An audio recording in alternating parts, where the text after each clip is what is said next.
শীত শেষ হওয়ার আগে এই পিঠাটা এখনও যারা খাননি তাদের একবার হলেও এই পিঠাটা বানিয়ে খাওয়া উচিত। আসসালামু আলাইকুম, আমি সুমা আপনাদের সাথে আরও একটি মজার এবং সহজ রেসিপি শেয়ার করছি। চলুন দেখে নেওয়া যাক। এখানে 2 কাপ আমি চালের আটা নিয়েছি, যেটাকে প্রথমে হালকা তাওয়ায় শুকনো তাওয়ায় ভেজে নিয়েছি। তারপর এখানে ফুটন্ত 1.5 কাপের মতো রস দিয়ে দিয়েছি, সাথে সামান্য একটু লবণ দিয়ে এবার আলতো হাতে সুন্দর করে নেড়ে চেড়ে একটা নরম ডো তৈরি করে নেব।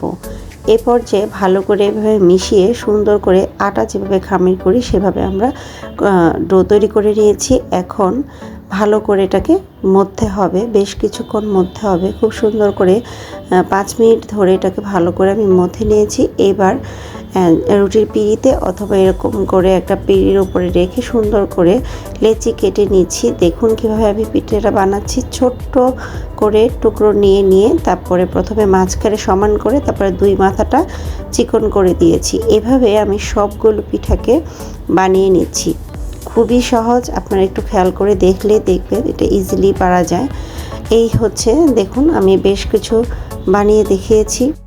এ পর্যায়ে আমি একটা চুলার মধ্যে 2 থেকে 3 কেজি রস দিয়ে ফুটতে দিয়েছি, যা ভালো করে ঘন হওয়ার জন্য, ঘন হয়ে লাল লাল হওয়ার জন্য।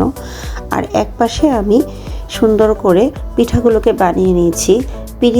রুটির পিঁড়িতে যারা বানাবেন তারা এভাবে বানাতে পারেন। ছোট্ট একটা টুকরো নিয়ে আমি সেটাও দেখিয়ে দিচ্ছি। এভাবে এক সাইডে করে নিয়ে তারপরে আলতো করে মাঝখানে একটু দেবেন, তারপরে 2 পাশে হচ্ছে চিকন করে দিলেই হয়ে যাবে পিঠাগুলো। তো আমি একে একে সবগুলো তৈরি করে নিয়েছি এবং এগুলো যাতে একটার সাথে একটা লেগে না যায় সেগুলোর উপরে একটু একটু করে আটা ছিটিয়ে দিতে হবে, সেটা চালের আটা দিলে ভালো হয়। এই পর্যায়ে আমার সবগুলো পিঠা বানানো হয়ে গেছে। এখন আমি আটা ছিটিয়ে এটাকে একটা পাশে রেখে দিব। আর এখন যে চুলাটায় আমি রস বসিয়েছিলাম সেই রসটাগুলোকে জাল দিতে দিতে দেখুন ঠিক এরকম লালচে কালার হবে। এই পর্যায়ে আমি দেখে নিব মিষ্টিটা ঠিক আছে কিনা। যদি মিষ্টি ঠিক না থাকে তাহলে আমি কিছু চিনি অ্যাড করে দিব। আর চিনি দেওয়ার পরে আমি এখানে একটু 1 চিমটি লবণ দিয়েছি। লবণ দিলে মিষ্টি জিনিসের টেস্টটা খুব ভালো হয়। তারপরে আমি একটু নারিকেলও দিয়েছি, যেটা দেখাতে পারিনি, দুঃখিত। আর এখন আমি এটার মধ্যে পিঠাগুলোকে অল্প অল্প করে দিয়ে দিচ্ছি। সব একবারে দিবেন না, তাহলে পিঠাগুলো একটার গায়ে একটা লেগে যাবে। আমি পিঠাগুলোকে দিয়ে একটু বলক আনিয়ে তারপরে আলতো হাতে একটু নেড়ে চেড়ে দিয়েছি। এভাবে করে সবগুলো পিঠা আমি দিয়েছি। দেখুন, তো পিঠাগুলো দেওয়ার পরে 10 মিনিটের মতো হালকা আছে রান্না করব, একদম সিদ্ধ হয়ে যাওয়ার মতন।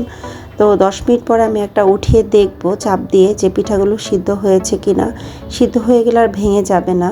যখন দেখবেন যে পিঠাগুলো সিদ্ধ হয়ে গেছে তখন রসটাকে ঘন করার জন্য একটু রস নিয়ে গরম রসের মধ্যে চালের গুঁড়ো দিয়ে একটা গাঁথ তৈরি করে সেটা এভাবে দিয়ে দিতে হবে।